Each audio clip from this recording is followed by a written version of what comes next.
Hello दोस्तों, नमस्कार। मैं पूजा फिर से हाजिर हूँ एक नई वैकेंसी के साथ। गाइस, ये vacancy women and child development government of Rajasthan से निकल के आ रही है, यानी ये राजस्थान के लिए वैकेंसी है। आंगनवाड़ी के लिए 700 प्लस पोस्ट के लिए वैकेंसी आई हुई है और राजस्थान के सिलेक्टेड जिले के लिए वैकेंसी है, यानी कि 700 जो वैकेंसी निकल के आ रही है वो सभी जिलों के लिए नहीं है, कुछ सेलेक्टेड जिले हैं वहीं के लिए वैकेंसी है। और स्टार्टिंग डेट की बात कर ले तो फॉर्म अप्लाई होना ऑलरेडी स्टार्ट हो गया है। अलग अलग जिले में इसकी लास्ट डेट अलग अलग रखी गई है। गाइज, कुछ महिलाओं का मेरे पास कमेंट आता है कि मैम हमारे लिए कोई जॉब बताइए। तो मैंने पहले भी बोला था और अभी भी ये बोल रही हूँ कि जो महिलाएं हाउसवाइफ हैं, जो घर पे रहती हैं, किसी कारणवश वो बाहर जॉब के लिए नहीं जा सकती हैं, उनके लिए ये जॉब बेस्ड है। वो आंगनवाड़ी का जॉब कर सकती हैं, साथ ही अपना घर संभाल सकती हैं।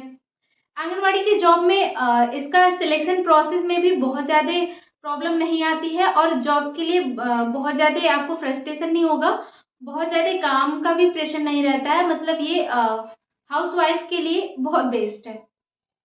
ठीक है, तो चलिए इसका सिलेक्शन प्रोसेस क्या है, सैलरी कितनी है, और हाँ, आंगनवाड़ी सहायिका और आंगनवाड़ी कार्यकर्ती के लिए कार्य क्या होता है, सब कुछ डिटेल में डिस्कस करने वाले हैं।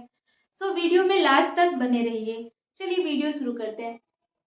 Guys, women and child development से ये वैकेंसी निकल के आ रही है। आवेदन की तिथि ऑलरेडी स्टार्ट हो चुकी है। ठीक है,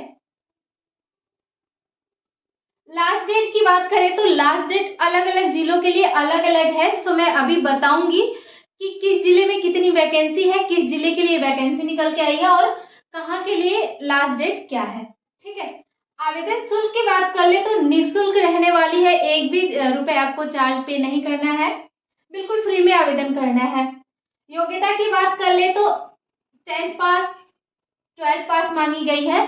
बात करें अगर आप, देखिए, दो पदों के लिए फॉर्म निकली हुई है, आंगनवाड़ी कार्यकर्ता के लिए फॉर्म निकली हुई है, आंगनवाड़ी सहायिका के लिए।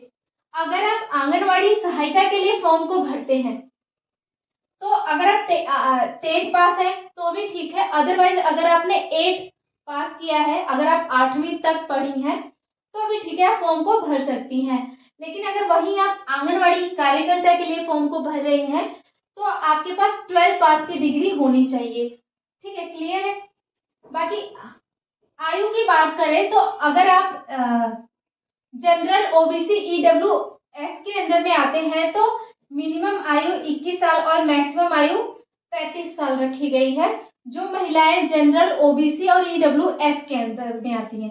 ठीक है, वहीं अगर आप एससी, एसटी और पीएच के अंडर में आती हैं जो महिलाएं, उनके लिए मिनिमम आयु 21 वर्ष और मैक्सिमम आयु 40 वर्ष रखी गई है, यानी कि यहाँ पे 5 साल की छूट दी गई है रिजर्व कैंडिडेट को। ठीक है, आवेदन प्रक्रिया कैसे होगा इसके बारे में मैं अभी बात करूंगी। उससे पहले जान लेते हैं कि आवश्यक दस्तावेज यानी डॉक्यूमेंट क्या क्या लगेगा। ठीक है, पहले मैंने बताया कि 700 प्लस पोस्ट के लिए वैकेंसी आई हुई है, अलग अलग जिले में अलग अलग पोस्ट है। सो मैं अभी बताऊंगी। देखिए, आवश्यक दस्तावेज की बात कर ले, इम्पोर्टेंट डॉक्यूमेंट है जो आप अपने पास रख लीजिए, फिर फॉर्म को फिल कर लीजिएगा। योग्यता पत्र यानी जो आपका अंक पत्र है, जो आप 10th पास की, 12th पास की या फिर 8th पास की जो डिग्री लगा रहे हैं उसका आप अंक पत्र रख लीजिए। मूल निवास प्रमाण पत्र, ये इम्पोर्टेंट है, जहाँ के आप निवासी हैं। अगर आपके जिले में वैकेंसी आई हुई है तो आप वहीं के लिए फॉर्म भरेंगी और वहीं की मूल निवास प्रमाण पत्र आपके पास होना चाहिए, अदरवाइज आप दूसरे जिले के लिए फॉर्म को नहीं भर पाएंगी।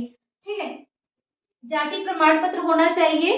जाति प्रमाण पत्र से एक फायदा ये होता है कि जो रिजर्व कैंडिडेट होते हैं, जो एससी एसटी के होते हैं, उनके लिए एक तो उम्र सीमा में छूट मिलती है और दूसरा क्या रहता है कि जब भी चयन प्रक्रिया होती है तो उनको वरीयता दी जाती है। ठीक है, जाति प्रमाण पत्र भी होना चाहिए आपके पास।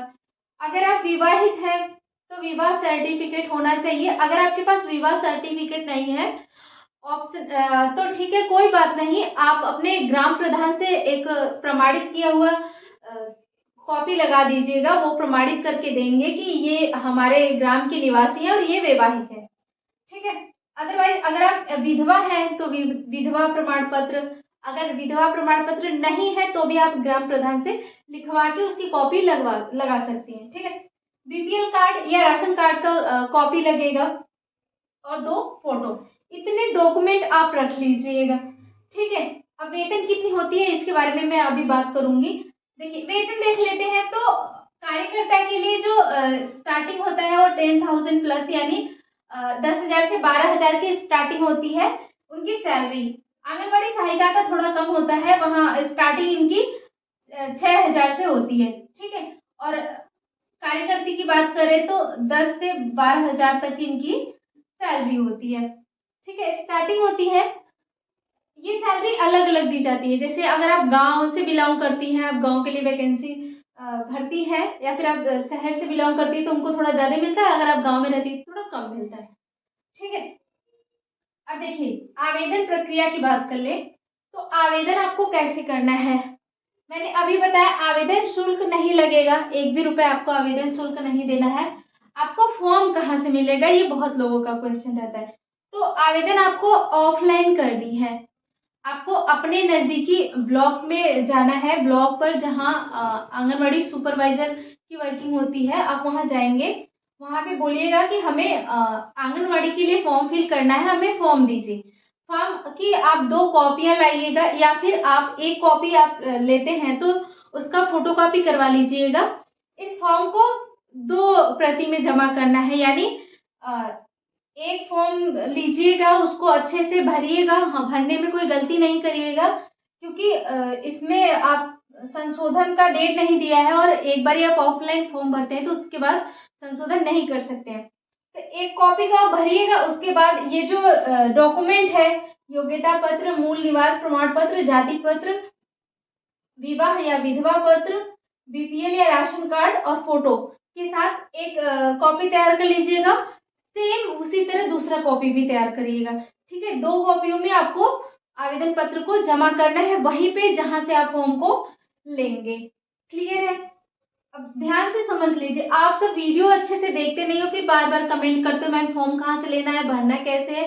मैं सब कुछ समझा रही हूँ, जो नहीं बता रही हूँ वो कमेंट करिएगा तो चलेगा। आप लोग वीडियो ठीक से देखते नहीं है। क्लियर है। फॉर्म को ले लीजिएगा, अच्छे से भर लीजिएगा। अब मैं ये बता दूं कि कहाँ के लिए वैकेंसी है, किस जिले के लिए वैकेंसी है, कितनी कितनी पोस्ट है। ठीक है। देखिए झुंझुनू के लिए वैकेंसी है, राजस्थान की ये कुछ जिले हैं सिलेक्टेड जिले, इनके लिए ये वैकेंसी आई हुई है। झुंझुनू के लिए वैकेंसी है 120 वैकेंसी है। बीकानेर डिस्ट्रिक्ट के लिए है 196 वैकेंसी है। अजमेर के लिए है 110 वैकेंसी है। सीकर के लिए है 96 वैकेंसी है। हनुमान नगर के लिए वैकेंसी है 102 वैकेंसी है। और दौसा डिस्ट्रिक्ट के लिए है 122 वैकेंसी है। लास्ट डेट देख लीजिए कि इन जिलों में लास्ट डेट कितनी कितनी है। झुंझुनू के लिए 8 अप्रैल तक लास्ट डेट है, यानी 8 अप्रैल तक आप फॉर्म को भर सकते हैं।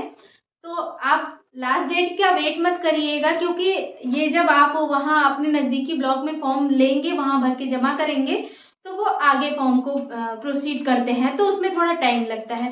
ठीक है। तो ऑफलाइन प्रोसेस थोड़ा स्लो होता है, इसलिए आप जल्दी से फॉर्म को भर लीजिएगा। बीकानेर में 9 अप्रैल तक फॉर्म को भर सकते हैं। अजमेर में 6 अप्रैल तक फॉर्म को भर सकते हैं। सीकर में 8 अप्रैल तक फॉर्म को भर सकते हैं। हनुमानगढ़ में भी 8 अप्रैल तक फॉर्म को भर सकते हैं, और दौसा में 5 अप्रैल तक फॉर्म को भर सकते हैं। ठीक है। अलग अलग डिस्ट्रिक्ट में अलग अलग डेट दी हुई है। तो ठीक है, ये आंगनवाड़ी के लिए वैकेंसी थी। तो अगर आपकी कोई क्वेरी हो तो मुझे कमेंट बॉक्स में प्यारे से कमेंट करिएगा। Thanks for watching, have a great day.